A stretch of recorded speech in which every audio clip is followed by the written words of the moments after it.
Yep. Not doing too badly. No, it's not doing too badly at all, actually. Pretty happy with it. Didn't really know what to expect. Now, how did you find after you did the first Park Life tour, which was last year? Yep. Did you find that you got quite a good reaction from everybody that was there at the gig? Yeah, definitely. Like, the live show is such a big part of what I do. Like, for me, that's where I really get to actually display the music like how I really wanted to, you know? And so it kind of steps up a level, and I think everybody really reacted to that pretty well. And I was pretty happy. Like, I think there was a good reaction, and from that festival and each progressive festival, there's been noticeable points of growth when we do these large exposure shows. How was Home Bake? Home Bake was nice. Home Bake is still probably like one of my favorite career moments, period, because being that I'm from California and claim Australia as home, and that it's, you know, only locals allowed on that bill, the fact that they allowed me to play as an Aussie artist was, I guess, very validating. Now, you've done some work with Jessica Malboy as well this year. Yep. How did that eventuate or come about? Well, I had a call from my publicist at the time who said that Jessica was doing a record and was interested in doing some co-writes and a few collabs with people, so we had to come through. And we did 3 tracks for the album, and it was like just a matter of a few days we knocked these things out, and we knew that we had something pretty cool. It was good chemistry there. Now, something a bit random, but I hear you have a love of all things undead. Yeah, well, you know what it is? You're talking about zombies, yeah? Well, I don't know, I just heard about the undead thing, so you tell me. I really do love zombies, and the reason is, when I was a kid, you know, as you do, you don't want to go to bed. You know, you sneak into the living room, you turn the TV on, you're watching TV after your parents are going to sleep. And one night when I was doing that, I think I must have been in kindergarten, I turned the TV on, and the first thing that was on was the original Night of the Living Dead, the black and white. And I watched it, and it scared the shit out of me. Like, being a kid, I shouldn't have been watching that yet. And then it just solidified in my mind, this was like what a horror movie was supposed to be. And from then, I've just had this affinity with all things zombified, I guess. So, basically, your sounds kind of having such a good reaction to the album, it sounds a little bit different. So how would you describe your sound and what it is you're doing at the moment and where you plan on going?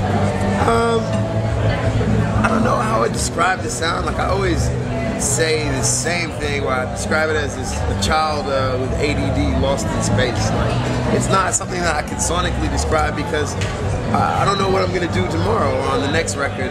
It's not about that with this project. Like, the whole Snob Scrilla thing was meant to be a release from doing the formulaic or the confined production and creative process. I wanted to be able to hear a record today that's from one genre and say, I want to go replicate that and make a dance record, and then the next day say, I feel like making an indie record and go and do that. And I haven't started. I'm just now starting the writing process for the next album, and already the direction is just going completely different from the last one, you know.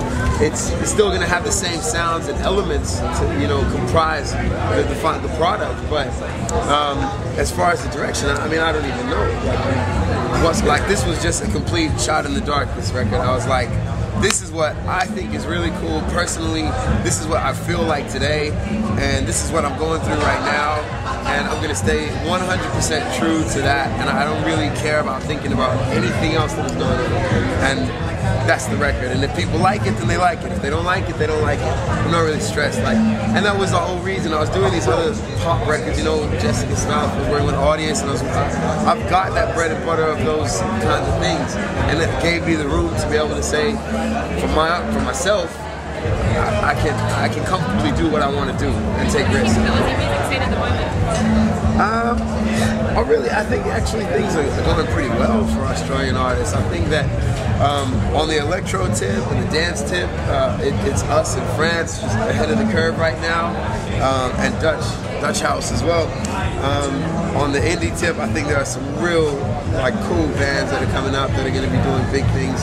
I think that all around, even commercially, I think with artists like Jessica and more pop artists like, you know, Ricky Lee and stuff now shopping and signing with labels overseas. Empire doing so well overseas. I mean, Empire getting such big plugs in you know, shows like Entourage and things like this weren't happening so frequently a couple years ago. So I think that people are really starting to take notice of Aussie scene, and I think there's it's setting up nicely for Australian invasion in a few other territories. Definitely. Okay, cool. Well, thank you for chatting with us. Is there anything you'd like to tell our viewers and subscribers about something specific about you that everybody needs to know?